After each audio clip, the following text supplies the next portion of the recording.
Cleveland. Yes. What a loser. I expect it to be the center of OTAs. I expect it to be the center of training camp. Like, remember a couple like this really does. I don't know how it's going to turn out, and I hope better because I really do think Shedeur could have an excellent future in the NFL. But it does remind me hype-wise of the Manziel years where like cameras were at Brown's training camp every day, and like it's not quite like that because I think Shedeur and the Browns have tried to take the temperature down a bunch, and he like he's got kind of a deflecting way, at least in the interviews. Like someone asked him, like, would you buy the number? He's like, buy the number two. He's like, do you see my signing bonus? It's like there's been some good sort of deflecting, but like that's going to be the story. It's how does Shedeur look every time he enters a preseason game? How does it look? Like this is part of the reason why there are teams who could have used an upgraded backup quarterback or could have sort of bought this lottery ticket and didn't because they don't want to deal with that. The Browns are going to deal with it, but if he's as good as some people think he could be, they're going to get the rewards, and they're going to benefit for 10 years if he's the franchise starter. They hope he is.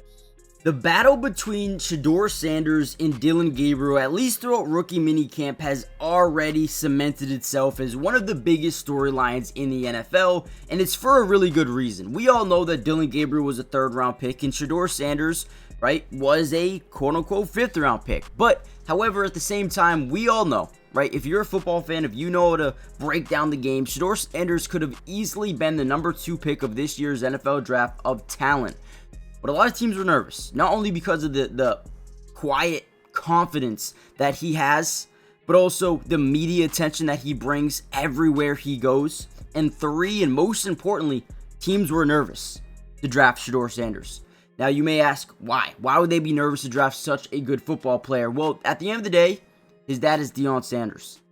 And also, at the end of the day, they know that these head coaches, these GMs, they could be fired. Because Deion Sanders said, the only way I'm going to the NFL is if I get to coach my sons. So if you draft Shedeur Sanders, you now put yourself in this box where, yeah, you may get fired. And if you do, Deion Sanders will be your replacement. So it opens up that window, right, of teams like, okay, I do not want to draft this guy because I don't want to lose my job.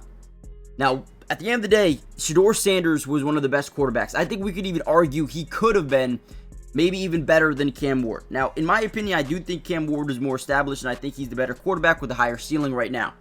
But Shedeur Sanders, with that being said, was clearly number 2, at least in my book. Now, throughout rookie minicamp thus far, the battle has been insane, to say the least. Now, I've heard some reporters say, clear cut, not even close, Shedeur Sanders has been the better, more accurate quarterback in camp thus far. Now, again, it's just rookie minicamp.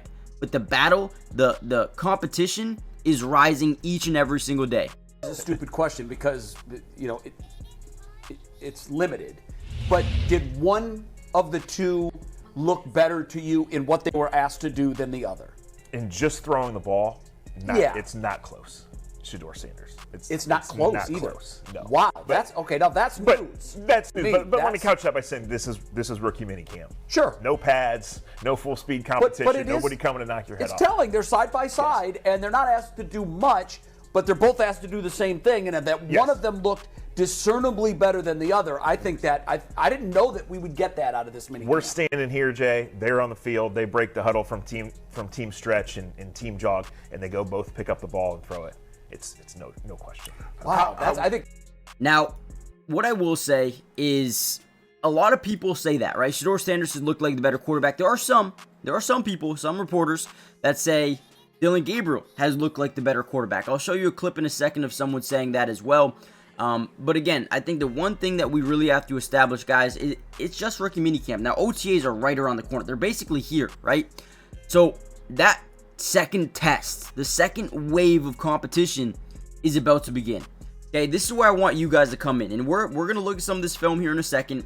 Again, when I look at this film, I think he's been the better quarterback, okay?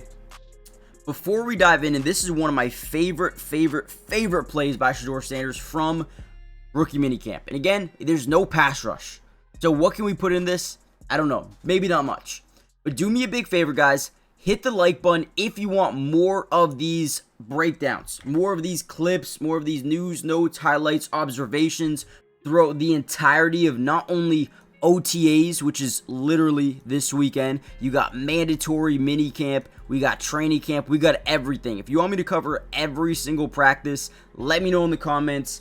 Hit the like button. If we get, let's say, over 1,500 likes on this video, get ready, man. We're gonna cover every single practice. Also, most importantly, make sure you guys are subscribed to the channel. If you're new, it is free, doesn't cost anything. Now, with that being said, again, this right here is my favorite play. Not only does he kind of show a little bit of manipulation, but he goes to a full field read and he throws an absolute dime. Look at, he recognizes man-to-man coverage early, back shoulder throw. Now, does not get his feet in. I don't think the wide receiver gets his feet in, but look how he scans left, looks right, notices the man-to-man. Actually, let's see. Nah, I mean, it's close. But again, looks to the left, right, understands man coverage. He knows he's got one-on-one matchups down here. He's got a quick little curl route, right? That doesn't look like a curl, but you guys know what I mean. And then you got a corner route to the back of the end zone, the back pylon. Once you look left, you see it's man. Okay, boom, we're firing to this side of the field, and now we have the one-on-one. Look at when he throws this ball. The ball is coming out right now. The wide receiver is barely broken on that corner yet. That is what you call anticipation. There's not a lot of quarterbacks that have mastered anticipation. Oh, actually, looks like he might have got those feet down, by the way. Not a lot of quarterbacks in the NFL, as rookies, let alone, have mastered manipulation of a defense and anticipation. I feel like Shedeur Sanders might have already done it. Who looked better to you?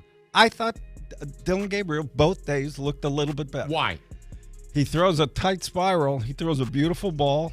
He's very assertive. He knows the pocket. You could tell that, even though they're not rushing. He just has a pocket presence. Better arm strength than I thought. Height wasn't an issue? Not in this venue. I mean, it's touch football right now. So, but you're still counting the numbers. Yeah, but Okay. So now when we hear that angle of it, right, maybe Dillon Gabriel was a little bit better. Now, at the end of the day, these guys are really, these reporters are really, honed in on one specific area of Shedeur versus Dillon Gabriel. And again, because there's no pads, they're looking at throws. They're looking at how tight the spiral is. And I will be honest with you guys. Shedeur Sanders had some throws where it wasn't perfect. The ball was a little bit of a duck, right? Dillon Gabriel probably was a little bit more consistent when it came to throwing the football. I don't want to say more accurately, because Shedeur Sanders was very, very accurate. But just the release of it sometimes wasn't great out of Shedeur. But again, that's fine. Need to improve on that. Now, he also did say that the pocket presence. I mean, again, there's not really too much pocket presence you have right now. So, again, we'll see how they continue to develop. But as of right now, in my opinion, I thought Shedeur was better. But there are people saying Dillon Gabriel is better. The competition is just getting started. Now, yesterday was the first day where the veterans got together with the quarterbacks here.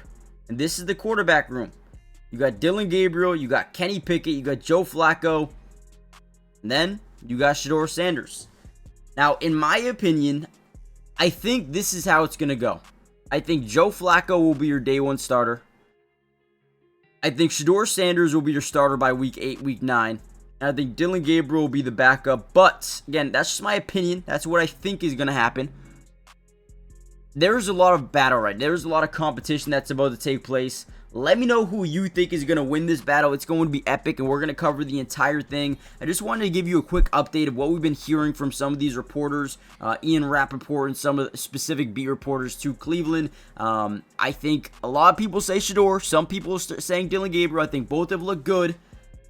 But I'm going to roll the dice. I'm going to take Shedeur Sanders here, winning the QB battle between him and Dillon Gabriel. Doesn't mean he's going to be the starter, but I think he could also be the starter. I really do. So we'll see what happens. Let me know what you guys think. Hit the like button, subscribe, join the family. I'll see you in the next one. Peace. Couple of days.